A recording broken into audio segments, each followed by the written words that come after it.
Richie, thank you so much. I appreciate the invitation, and I certainly appreciate the opportunity to be here today, and it's an honor to be with such an esteemed group, and I appreciate you going through those accolades. My wife doesn't believe any of them, and so she keeps me nice and humble. So, but anyway, I do appreciate the opportunity to be here today. To be honest with you, it's great after the last 3 years that we've been through as an industry, and especially our company. It's a lot of fun just to be anywhere and talk about Golden Corral still. So we've had our challenges, and it's been an eventful 3 years, but we're excited about where we are today and what the future looks like. Richie asked me to spend roughly an hour with you, and hopefully I won't put any of you to sleep, but I look forward to sharing a little bit about our company, some of the things that we've learned in the early years and how that kind of shaped and created our culture as an organization, and then how we faced COVID through the middle part of our company, and what lessons did we take away from that as we moved out of COVID, and how that shaped our strategic thinking as we subscribe to what's called the 100-year plan, which I'll talk a little bit about today, and thinking about all the lessons that we were able to take away from not only our culture and the embedded nature of that, but also what we're faced with going forward in the future. So I will welcome any questions. I've saved some time at the end for a Q&A. Certainly if you have a question during the presentation, don't hesitate to stop. In full transparency, I'm actually deaf. I've got a fellow, Chapel Phillips, our general counsel, is going to if you see him writing real quick, he's going to hold the question up to me. So bear with me a little bit. A room like this is a little tough because I can read lips, but not all the way to the back there. So Ben, I may not be able to see what you're saying. So anyway, well, thank you again for allowing us to be here. Well, I'll start with a little bit about Golden Corral. And for those of you that don't know our company, we're a North Carolina-based organization. We started in 1973 in Fayetteville, North Carolina, and our founder was James Maynard and Bill Carl. And James had the idea that we could start a family steakhouse and be able to do some things with the organization that were a little better than some of the others, offer a little better value, and really think about growth across the state. The first 3 restaurants got up pretty quickly, and 2 of the 3 were losing money. So the company was in jeopardy right off the bat. But both James and Bill had a deep belief in what they were trying to accomplish with Golden Corral, and they had a vision for the future. And so they didn't allow that to stop them. They started coming up with innovative ways to find ways around the cash flow crunch that they were in. And then if you remember in the early 70s, beef quadrupled in price overnight almost. And so with us being a family steakhouse, that made it pretty tough on the P&L. So as you can imagine, there were a lot of challenges, but James always found a way to overcome any kind of obstacle that was placed in front of him. And he would do things like he created a sub shop because that's where he had worked some in college and he knew that business. The sole purpose was to create cash flow so that he could continue to feed his idea with Golden Corral. We took the restaurants 24 hours. We had never, been a 24-hour restaurant, obviously, and so he felt like there was an opportunity just to increase some cash flow to get us over the hump, if you will, and be able to continue on with the growth that he was hoping to see.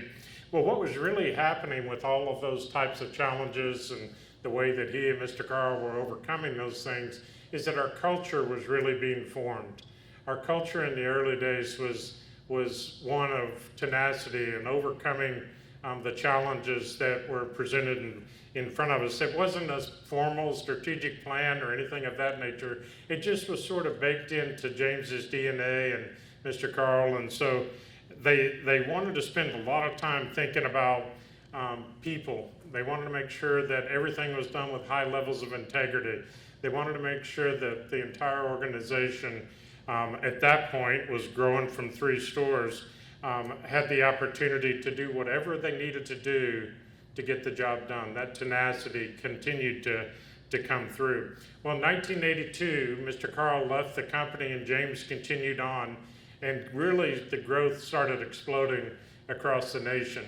And by 1985, we were at nearly 500 restaurants in, at that point, about 40 states across the country. So it was really an exciting time in our company, and we made the decision in 1986 that we were going to continue to grow as an organization, but we were going to use franchising as our primary growth vehicle. And so we started making the shift to franchising. Our first franchise restaurant was in Moses Lake, Washington, and then the second was here in North Carolina. But it was a big mind shift, a mindset shift for us, because historically we'd all been about company operations, sort of a kind of a command and control environment. And so there was definitely the different priorities as we began to think about how it can be a really effective franchisor. And so I think those hardships in the early years, and then switching the growth plan, or the growth vehicle that we had, really started shaping the culture and fortifying us, if you will, for some of the challenges that were to come. And then when we started thinking about franchise growth and the restaurants, the franchisees started growing across the country, we were really excited with what we were seeing. A lot of those folks were internal. We allowed them to franchise their existing restaurants, so they had a really good model that was working wonderful up until 1989. In 1989, we had a major competitor. Some of you may remember Ryan's, or Fire Mountain, as they later became called. They started going against Golden Corrals in particular. They started targeting us first in Georgia and then all throughout the Southeast. And Ryan's was a formidable competitor. They did a really good job. They came in with a much bigger facility, a buffet offering. At this point, we're still the steakhouse that you see on the screen there. So we were being really outmaneuvered when it came to what our future looked like. They were set up to go forward in the future. We were still operating as a family steakhouse and just getting really run over. So it was a challenging time for us, but again, that's where that culture came in. And we started thinking about, how are we going to overcome this? What are we going to do differently than what we're currently doing? And that's when we made the decision as an organization to not only go with a newer building, a newer footprint, what we called our metro units. They're roughly 10,000 square feet that competed very well against Ryan's. But we also decided to become a buffet restaurant. And although we continued to serve entrees for the first maybe 5 or 10 years after making that decision, for the most part, we were a buffet restaurant at that point. And that was a big, a huge shift for us as we started thinking about how we're going to deliver a great experience for the guests. It was something that we didn't really understand, the buffet business, but we knew we had to learn it quick if we were going to continue to win in every market that we served. So all of those hardships together really continued to push us and push our culture, I think, into one that really was resilient and would overcome all these different challenges. And you're going to hear me talk a lot about culture today, because I feel like it's a fundamental difference in what's helped Golden Corral survive for now 50 years. And I think that so often it may be underestimated when it comes to the value of an incredibly strong culture, and especially in young companies, as they think about how they're going to grow their franchise business, the culture piece of it becomes so critical as they continue to move forward. What you stand for, who you are as an organization, and the way that you do business. So as we think about where we are today, we're predominantly a franchise model. We operate 357 restaurants in 38 states, plus 2 in Puerto Rico. We've got 2 more in Puerto Rico under construction currently, but obviously with the challenges of today's environment, with construction, real estate, permitting, all of those things, our growth rate has slowed a bit, but we are really excited about what the future looks like. We believe that there's still about 100 to 150 buffet markets across the country, and we do plan to continue to grow the buffet concept, but I'll talk a little later about some other growth vehicles that we've got in the works and why we're doing that. But I think that, again, the challenges that we're facing, whether it be with a new competitor or be with the challenges, the headwinds that we all face today with the economic environment, or whether it be inflationary costs, labor pressures, recent regulation that we're all, I know, concerned about. All of those things are things that we figure out ways as an organization and certainly as an industry to overcome. And I think that's really what has to be baked into your organization. For us, for our company, it starts with our beliefs and our values. This is really the foundation of Golden Corral. This is sort of the secret sauce, if you will, of what Golden Corral really stands for. And every one of our franchisees is very familiar with this. We share it with franchise prospects before they ever join our company. We have the opportunity to meet and talk with them individually before they sign on the dotted line, because we want them to understand what our DNA is. We want them to understand what we stand for. And if they don't necessarily agree with these, that's fine.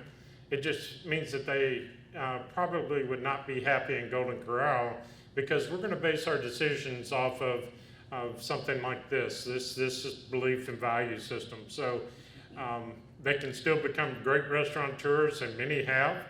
We've passed on opportunities, and many have passed on us. But the ones that do say, you know what, that's what I stand for as well, our beliefs align, our values align, then those are the ones that join us and go on to become really successful franchisees. So we really I believe that this is sort of our source of strength, if you will. As Richie said, I've been a part of Golden Corral for almost 39 years now, and I'm only the third CEO in our company's history. And that consistency in leadership across our brand, across the years, has been really important to us, because we've all, James first, and then Ted Fowler, my predecessor, and then myself since 2015, have all embraced our culture. We embrace our beliefs and values. And I think that that's really been important for our organization to understand that consistency of leadership, that dedication to what we're really standing for, has been critically important in our ongoing success. But when I took over James in 2015, James called me to his office and he said, look, it's your company to run, and we're excited for you to be in the position, you're prepared, all that. But I have 3 rules. And the first one is, we have a culture at Golden Corral. I want you to live it every day, and I want you to make sure it remains intact. So James understood the importance of the culture and why that was so critical in us being able to continue to move forward.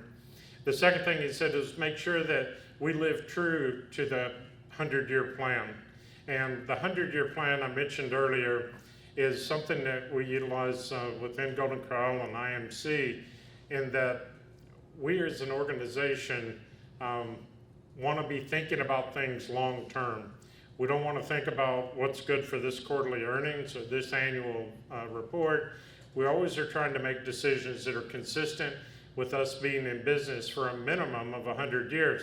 We recently changed that because we're 50 years old, and IMC, our parent company, is 53 years old. So as an organization, we're over halfway. We want to start thinking out further than just 100 years. So all of the companies that belong to IMC, which is again our parent company and was founded by James, and Stuart Franz here in the front is our president and CEO of IMC.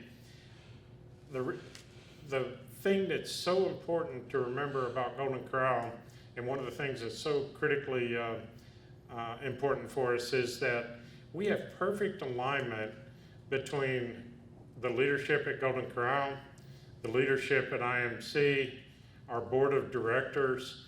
All of us understand our beliefs and values. We understand this 100-year thinking, and we all subscribe to that. And that really sets us a little bit apart from a lot of our direct competitors, in that we're not thinking about just this quarter or this year. And I think that's something that really is important as we begin new franchise company, and that I'll talk about in a bit, or whether you're talking about one of your own organizations, having that long-term vision. Obviously, you have to be able to get to the long term, right? So there's day-to-day operations and things of that nature that are critical to address. But those three rules: live in our culture, the 100-year plan, and then the last is whenever you're faced with a tough decision, just do the right thing. And that was always James's motto, and Stewart's, and it's all of IMC companies kind of face that same type of thing. Everyone's got their own wording, but that is really an important part. And you see it there in our beliefs and values as an organization, and that we always work really hard under any circumstance to do everything with high integrity and do the right thing. And again, I'll come back to that and the importance of it here in just a moment when I talk about COVID. Well, in 2018, James retired from Golden Corral, and then the next year from IMC. But we are very fortunate in the fact that his daughter Easter Maynard, took over as our chair at Golden Corral, and eventually became chair of IMC as well. So again, that continuity of leadership and belief and values and all the things that we stood for. Stuart Franz, as I said, is the president and CEO of IMC, and as they grow IMC's portfolio of companies, that belief and value system, that commitment to the 100-year minimum, 100-year thinking is permeated throughout all of the organizations. And I think that's really been a critical part of our story, because it allows us as an operating company to really understand what the parent company, what the ownership, what our board is really thinking about, and allows us the freedom to make the decisions that we really need to make as a company in order to be able to prosper and go forward as an organization. So in 2019, we were really excited because we had rolled out a new prototype. Let's see, let me make sure I get the right, there we go. We rolled out a new prototype, and this is what we called our gateway design. It was met with great success with our franchise community. The investment was high, but the returns were really high as well, and we were really excited about what the future looked like. It was one of those situations that our company was very profitable, we were growing, everything was intact, so why would we need to do anything different, right? Don't change anything, because the formula is really working well. Just keep doing more of it. And then, there we go.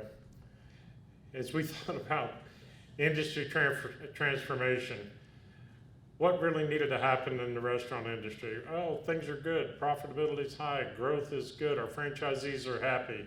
And then we were all faced with this challenge of COVID. Why change?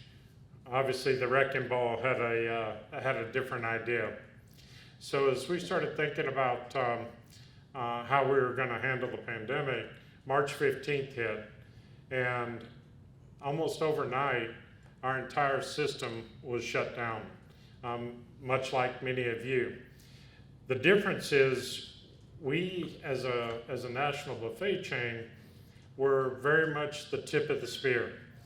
If you remember, some of the early headlines were all centered around cruise ships, Las Vegas buffets, and then with us having the largest national footprint, Golden Corral made it into the story very quickly.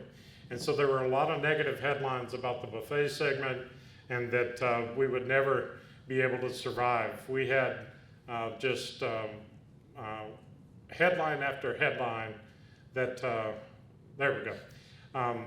It's exciting to be on the front page of the Wall Street Journal, just not for this reason.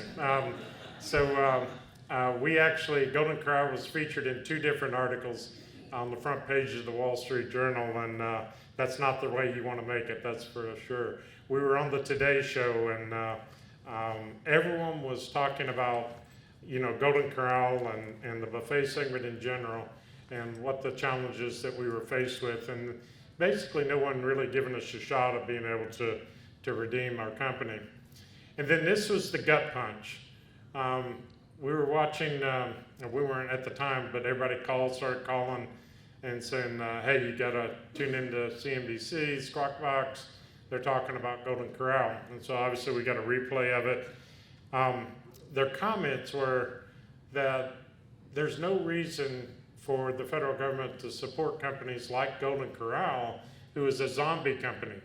They're dead and they just don't know it yet. That was a gut punch to us. I've been with the company at that point 37 years, and it was heartbreaking to think about. That's the way we're being perceived after so many years in the restaurant business, 47 years at that point. And so I will, to be fair, I'll give you the lay of the land. And they did have some reason for talking a little bit about that. I'll tell you our situation the day that our restaurants started closing down across the country by mandate. So overnight, we had to stop a $1.8 billion company on a dime, which, as you can imagine, there's thousands of moving parts. And just to be able to coordinate all that was incredibly difficult. Obviously, cash was under incredible scrutiny, and we had a strong balance sheet. But at the end of the day, when you stop an organization that big overnight, and on top of that, we were predominantly franchised, so our franchisees had no ability to provide royalties. And we wanted to do everything we could to put them in a position to survive. So we made the decision not to take any royalties, and we abated any other kind of fees or things of that nature that might be coming towards Golden Corral. The second part is that Golden Corral is a buffet. We're inherently not an off-premise occasion. So there was no off-premise. Many restaurants, QSR, did great because of the drive-thrus, and their businesses actually thrived during the early part of COVID, because that was the only mechanism for people to be able to enjoy any kind of food away from home. And so with no off-premise business, less than 2% when we went into the pandemic, there was no immediate prospect for us to be able to regain any momentum in revenue. So buffets obviously were mandated to close, and it was nearly 18 months before we were allowed to reopen in the last state. Some states were earlier. Tennessee was the first, and then it kind of trickled for about 6 months, but it was 18 months before we fully were back at our business model, before we were operating again. On top of that, we had $145 million in lease liability, the way that we were structured as an organization. On top of that, we had just signed a lease for a new office space, which added an additional $17 million in lease liability. We were moving into a beautiful new building being built for us, and we were really excited about that. We had $60 million in active inventory and $600 million in inventory that had already been contracted for. So you can imagine, and much of it was perishable. We had $30 million in contracted media, national media, NBC, Fox, whatever, across the country that we were contracted for.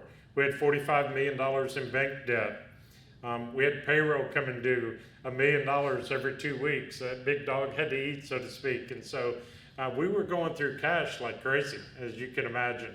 And as I said, we were fortunate that we had a strong balance sheet to be able to help us to survive some of those early days. But the prognosis was not good. So Squawk Box, if you just looked at the math, then you would understand why they came up with that. You're a zombie company, you're dead, and you just don't know it yet. But that was what they believed. That wasn't what we believed. And we as an organization called on our culture, called on our own DNA, if you will. And don't get me wrong, it was gut-wrenching. And every day we kind of hung on a thread, as far as the strength of the organization. We went from 184 people in our office down to 13. We had nothing for anyone to do. No restaurants were open, and We needed to conserve cash as quickly as possible, so we were trying to do everything we could for people, maintain benefits, and we paid them an extra month of salary right off the bat to help them through that. We opened up some of our restaurants and gave them food out of them across the country. We did everything we could to try to take care of our people, but we did have to furlough a significant number of folks. And so at that point, we called our 13 core group together, along with the IMC was great in support of us and provided a crisis group, if you will, that helped us navigate some of the challenges that we were faced with. But we went to work and said, look, that's what they believe, that's not what we believe. And so what do we have to do? We're gonna survive. We're gonna figure this out. What do we need to do to put ourselves in the best position to be able to have that happen? And so this is the sort of the outline of the strategy that we embraced. And I think that first one, communicated with total transparency for our people and our franchisees. We were very honest about what was going on. We were very open with our books. We were very open with our cash flow situation and what we could and couldn't do to help franchisees. We aggressively managed cash, as you can imagine. Jim Laverty, our CFO, and I literally paid bills every Friday, which was quite a different exercise than what it had historically had been. We had a big accounting department, and we didn't necessarily think about that bills just automatically got paid every week. When you're out of cash and you're running out of cash quickly, you scrutinize every single expenditure, and it's amazing what can creep into your company over 47 years. We'd look at something, and I'd look at Jim and he'd say, what is this for? And I don't know, what is this for? So there were a lot of things that as a big organization, we learned that we don't need to act like that ever again. And that's a practice that we still employ today. Jim and I, every Friday, even though we recovered a large number, we have kept that practice because we want to be very close to the dollars that are going in and out of Golden Corral. I think that do the right thing came back in play really importantly because we knew that we were running out of cash, but we also knew Mr. Maynard's charge was, look, I want to do everything we can to make sure that every landlord gets paid, every bill gets paid, that our people's retirement plans are protected. Everything that we really stood for those first 47 years had to continue on. And so that was really quite a challenge. We couldn't take the bankruptcy route, or we couldn't take major write-offs or write-downs that other organizations were doing. Don't get me wrong, we negotiated hard for every single contract that we were engulfed in, but at the end of the day, whatever we decided on with our business partners was really a great place for us to be because we had done the right thing by them in the past. So, and they knew that we were trying to do this again. So as an organization, we had the opportunity to find ways along each one of those paths. And then you can see the rest of them there. We entered into daily communication with our banks, keeping everybody well informed, full transparency on everything. We quickly adopted that startup mentality, that managing cash every day, taking care of our people, but making sure that we weren't doing anything that was going to drive us off of a cliff even further. So all of this was going on, and then of course leaning heavily into our culture. All this was going on at the same time that I was becoming an officer of the National Restaurant Association, and that was sort of a curse and a blessing happening at the same time. It was a curse from a timing standpoint. We were literally working 24 hours a day, 7 days a week. And I know people say that, but we would turn a Zoom on 8 o'clock Monday morning, and it wouldn't get turned off until Thursday. We would work around the clock, and people would take shifts, and we had that much to do. Of course, again, there were only 13 of us, so we had that much to do, though, and trying to put all the pieces back together as an organization. I think that as we started thinking through innovation and how we were going to have this startup mentality, we were willing to do whatever it took for our franchisees to be successful and to protect our own team. And so we created like 7 different business models that we operated on during that time, and the things that would be allowed by local governments. In the meantime, utilizing my role at the NRA, we were able to advocate on behalf of the industry, both for regulation relief and for financial relief. And so we were able to get some things moving and some things that really helped the franchise across the country, but also our company. We kind of had a front row seat at it. So that part was really important to us. And again, that culture started shining through that we're going to make it. We know we have a deep belief in it. What do we have to do to make that happen? That tenacity really started coming through as an organization, and our team really just did some phenomenal things. The good news is that this strategy began to work. Wall Street actually was kind enough to do another story on us, and this one was a little more positive, and we started seeing the press becoming, rather than the nemesis for us, because we had probably over 50 negative articles about our company and about the buffet segment in total. It turned into Golden Corral was becoming sort of the Cinderella story, if you will. And so everyone wanted to start doing stories about how our company survived. We always want to do the right thing, but we also have a long memory. And there were some of those organizations that were especially nasty, and Squawk Box in particular. It was very satisfying because this year I had the opportunity to go back on that show, actually go on that show, and talk about how Golden Corral has not only survived but is thriving again. So it was fun to go full circle on that particular show. And to their credit, I was ready. I had my armament ready and I was ready to attack, but they were very kind, so we just kind of let it go. So, but anyway, it was turned into a 5-minute infomercial. But going forward, I think one thing that we can all take out of COVID is that nothing is going to be the way it was. There is no normal anymore, if you will.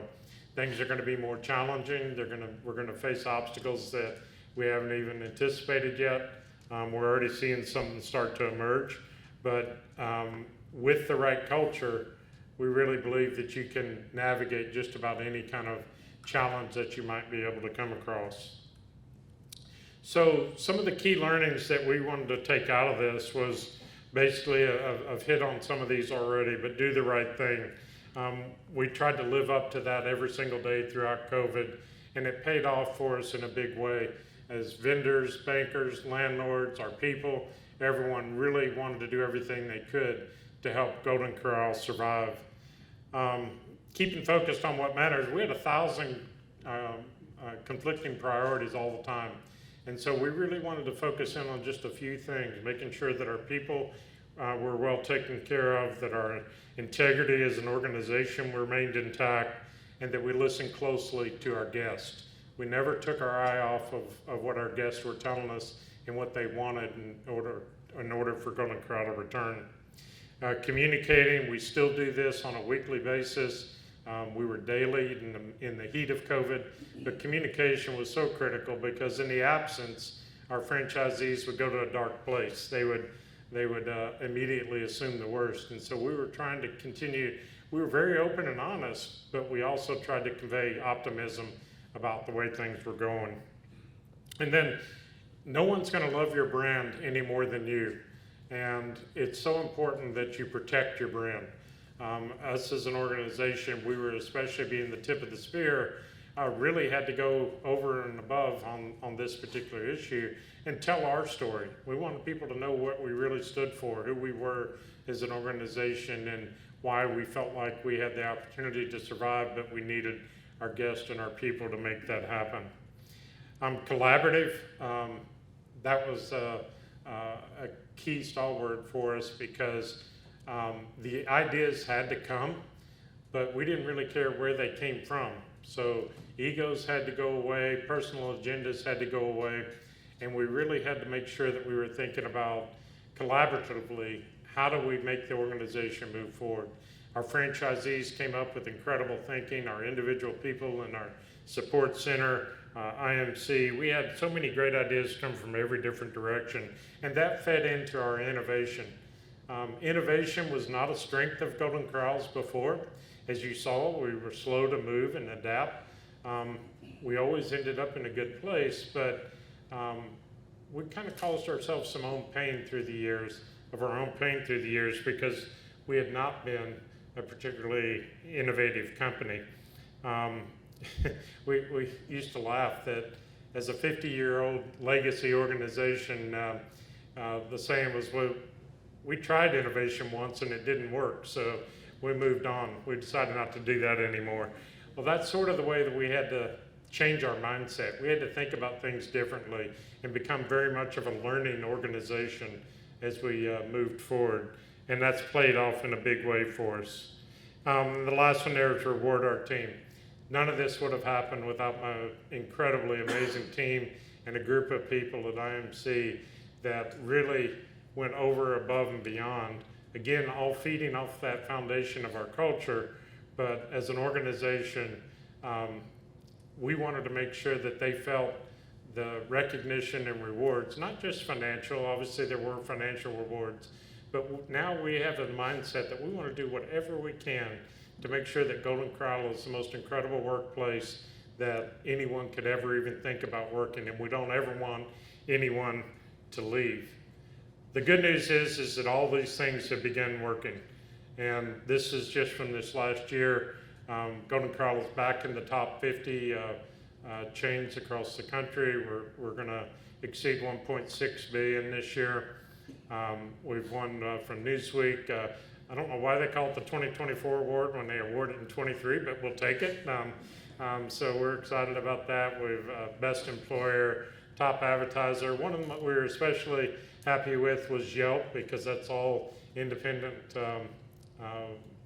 opinion from customers across the nation. You have to have at least, I think it's 4,000 responses in order to be even considered. So we were happy. We were nestled in between Nike and Starbucks. So this is all brands, not just restaurant companies. So we were really excited about that. And then Forbes named us one of America's best large employers.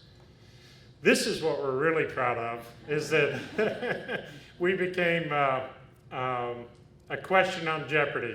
And I laugh about it, but when your brand is really moving forward, when you can become iconic enough that Jeopardy incorporates you into their questions. So I started getting phone calls. This happened about 3 months ago, and I started getting phone calls. Are you watching Jeopardy? Are you watching Jeopardy? And no, I wasn't. But anyway, we were excited about that, and it was fun. So obviously that's been replayed 100 times in Golden Corral meetings.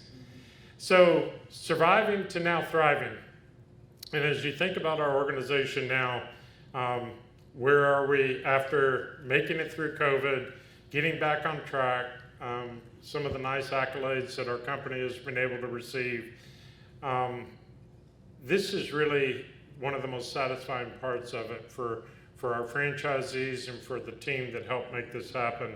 We're now leading our segment in the industry on comp sales and meals growth. For the last 2 years, we've had double-digit growth. This year, we're again double digits, and it's not just coming in ticket; it's coming in actual meal count growth or guest count growth, which is really contrary to what's going on in the industry right now. We've been very conservative in our pricing all the way through COVID, and the only way we could do that is to really evaluate our unit level economics and make sure that we worked on every single line item on the P&L. By doing that, allowed us to not to have to pass price on to our customer.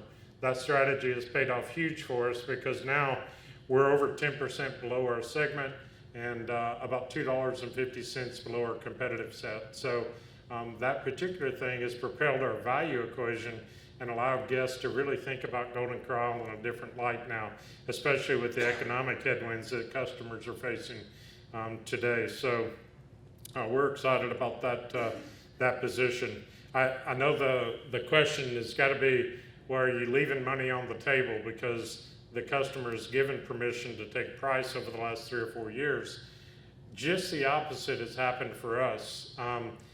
We were able to keep our prices low, but because we had this intense focus on our margins, actually what has ended up happening is we're setting all-time records now in our franchise community for the margins that they were able to achieve. It's been exciting over the last year in particular. Our unit level economics are by far, not even by a slim margin, by a big margin, the best that they've ever been in our 50-year history. So it's an exciting time for our company to be able to see that. Our AUVs, average unit volume across our system, has grown from about 3.4 million pre-COVID to now our average unit volumes are around $4.5 to $4.6 million is what we're trending at right now, and continuing to get stronger. We have multiple restaurants that are going to exceed $10 million in sales this year. And you got to remember, that's without alcohol on a $13 to $14 check average. So it's an incredible number of people coming back to Golden Corral in a big way. And so we're excited for the financial piece of it for our franchisees in particular, because you're seeing them recover and now be able to grow again. The trust is at an all-time high with our franchise group. We continue to do engagement surveys and get a pulse, if you will, of how the franchise community is feeling. And between them and our employees themselves, we're really excited about the way they're feeling about our organization. So all of that together, what we learned out of COVID, the early years of Golden Corral, all of those things together, really it started informing our strategic planning. And as we got back together this year to really start thinking about the long-term vision for Golden Corral and where we needed to be, not only over the next 3 or 4 years, but also much further out, 15, 20 years, and then how does that support the 100-year thinking? Ben, back there in the audience, was a great help to us, along with William here at IMC, in helping us to really stretch our mind, if you will. And so we started putting together what we called our strategic pillars. And as we started thinking about how each one of these would come to life and how they would support our thinking, it was really important to us to start with the people piece. You can see that, I won't go through these in great detail, but it's the employee engagement, the franchisee engagement surveys, listening closely. What they all really mean is that we listen closely to our teams. We listen closely to our guests, to our people, to our franchisees, and we can't have a company run by a committee, but we do want the diversity of opinion around the table. We want our franchisees to feel like they're a part of the future and that they have a say in what their hard-earned investments are how they're going to perform in the future. So as we thought about how we're going to put those things together, not only is this for our support center team, but it's also for our franchisees as well, as we are able to share sort of best practices. Obviously with joint employer, we can't tell them exactly what to do, but we can tell them some of the things that are working really well for other companies, or for us and for other franchisees. The layered compensation and benefits, bench strength, succession plan, these are things that probably all of you have in your own strategic plans, but it was important to us to be very intentional about calling some of these things out to make sure that people understood what we really stood for, the things that were important to us. And one of the things you'll see there is our community involvement and philanthropic strategy. Obviously during COVID, we didn't have the opportunity to continue to give back to our communities that we operate in, but that's something that's core to our company. That's something that is part of our beliefs and values that you saw earlier, and it's part of our DNA. It's part of what we stand for. And using business as a force for good is something that IMC continually talks about, and it's something that we engage with at Golden Corral through the years. And our cause is the military, the men and women of the military, their families, their children, And so either through Camp Corral or through Military Appreciation Day, which is coming up in just another week, we've been able to raise over $33 million for families of military just with those two national footprint ideas. On top of that, each one of our franchisees engages at the local level, and the things that they do are just incredible, from Make-A-Wish to supporting local hospital. I mean, you name it, they're involved in some way. And again, that all comes about because people are so engaged with the culture that we all live within. So I'm especially proud of that for our people, because that's the kind of people that we have throughout our organization and the good that they do in the communities. Workplace recognition, we love celebrating our people and we love doing fun things for them. So that's an important part of our strategic plan, that we put ourselves in a position financially so that we can continue to do those things, because they've obviously done so much for us as a company. Performance, obviously we have to continue to perform financially, and in order to be able to do all these great things for our franchisees. But as I mentioned a moment ago, we have industry-leading comp store sales and meal count growth. We've set records this year in our 50th year of business, all-time sales records, all-time profit records.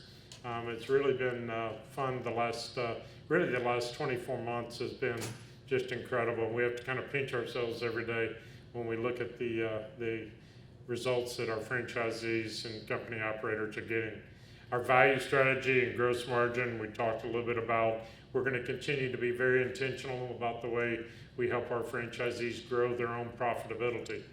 Our current lease and liability and debt position, we worked really hard, as you can imagine, over the last 3 years. I told you we had a total of $163 million in total liability when you include the office situation. We've got that now in the situation where we have $19 million left in lease liability. And we lived up to every single deal that we made with our landlords. We got a lot of these stores into franchisees' hands, and it wasn't just passing the buck. Every single franchisee that we got to go direct with landlords has been successful. Not one has failed.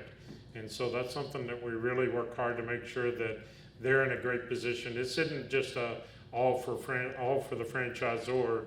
It's got to be for the franchisee, really. That's where our success lies. And that's why we became this franchise-centric organization over the years. So on top of that, we were able to completely pay off all of our debt, including all of our bank debt over the last few years. And so those were some happy days as we got to celebrate 0 loan balances. We still keep that sheet in our board deck just to remind us how good that feels. And so we're excited about where we stand financially. But again, it all comes about because of our franchisees and our people. Our A&U performance, we needed to continue to measure how our customers were feeling about us. So our awareness and usage studies talk directly about all the key metrics throughout our organization. And the great thing is that they're at the highest level they've been.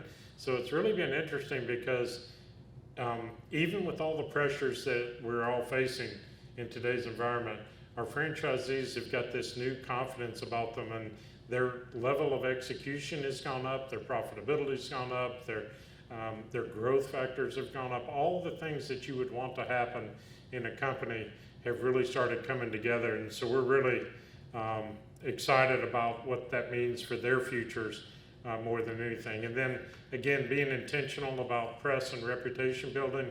I think it's so important that you tell your story. That first of all, you have to believe it. You have to love your organization. You have to really want to make sure that your people are hugely successful with it. I assume all those things exist or you wouldn't be in this room today. But once those things do exist, no one's going to love your brand any more than you. So make sure that you're out there telling your story to anyone that'll listen, and talk about the good things that you stand for. And when you start talking about it, if you realize that there's things that you still need to do, that's a great opportunity to help build out your plan as you start thinking about the future and what you need to be focused on as an organization. one of the things I said, we're not very innovative prior to COVID. We've certainly changed that mindset and have become much more innovative as an organization, but technology was one of those areas that we were well behind. And we were operating on 17-year-old POS equipment and really not getting what we needed out of either our online or back office system, or front of the line or back office system. So we have hired a chief information officer. That's a new role for us, and that person reports directly to me.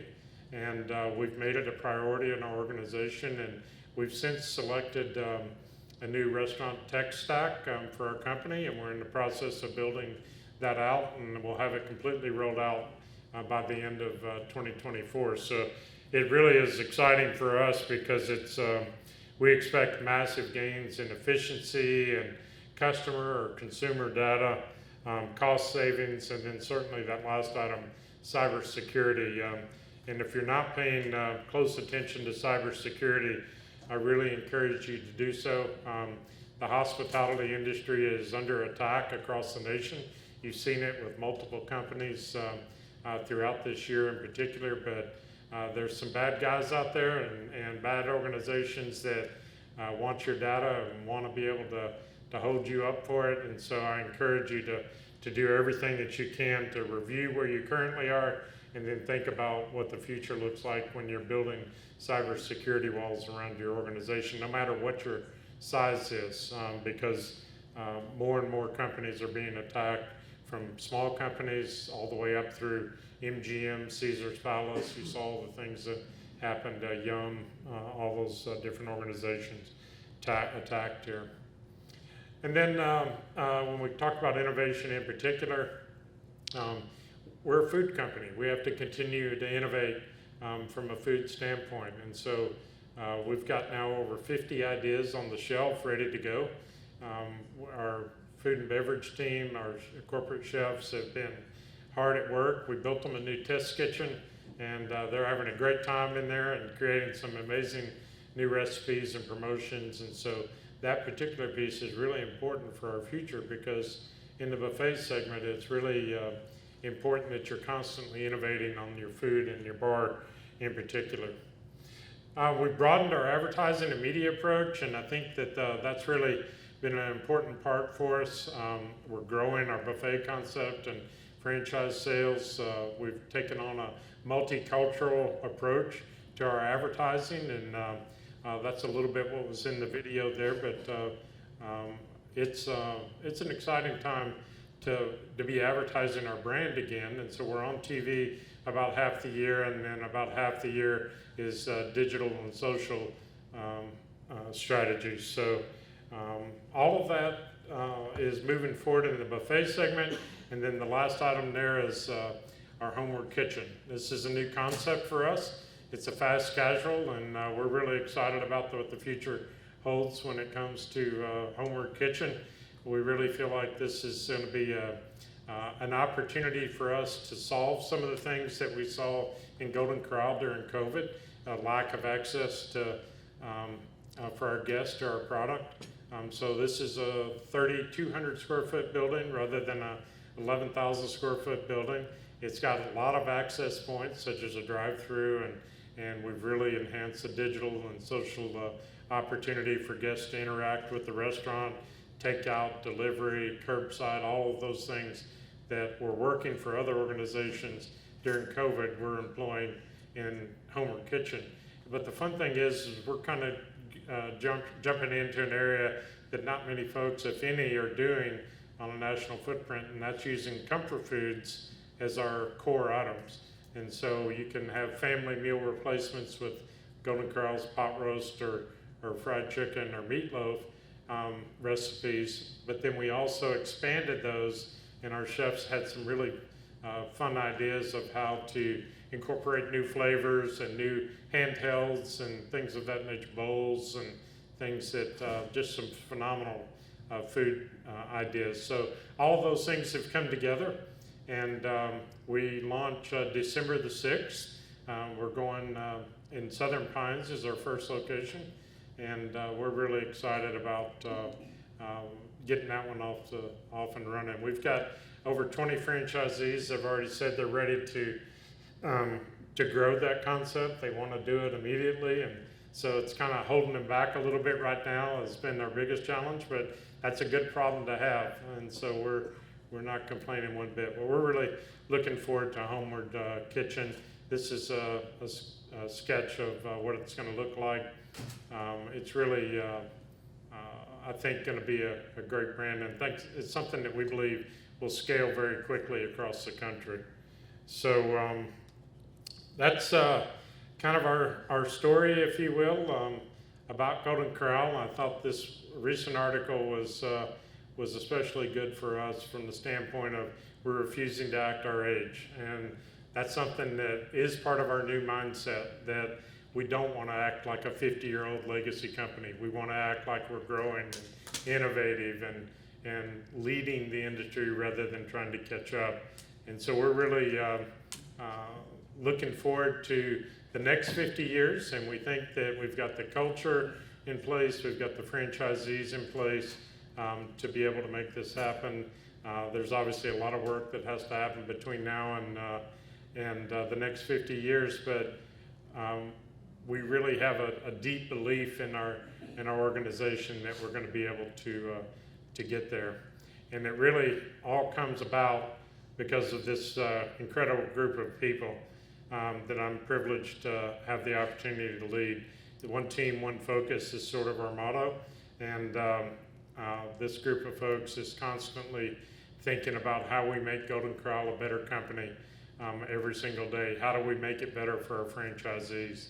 And what are the fun things that we can do to create good in all the communities that we operate in? And as we always say at Golden Corral, as we survived COVID, and all these things have happened to us throughout the years, but we've always found a way to make it through. Thank goodness that God loves a buffet. So we're happy with that.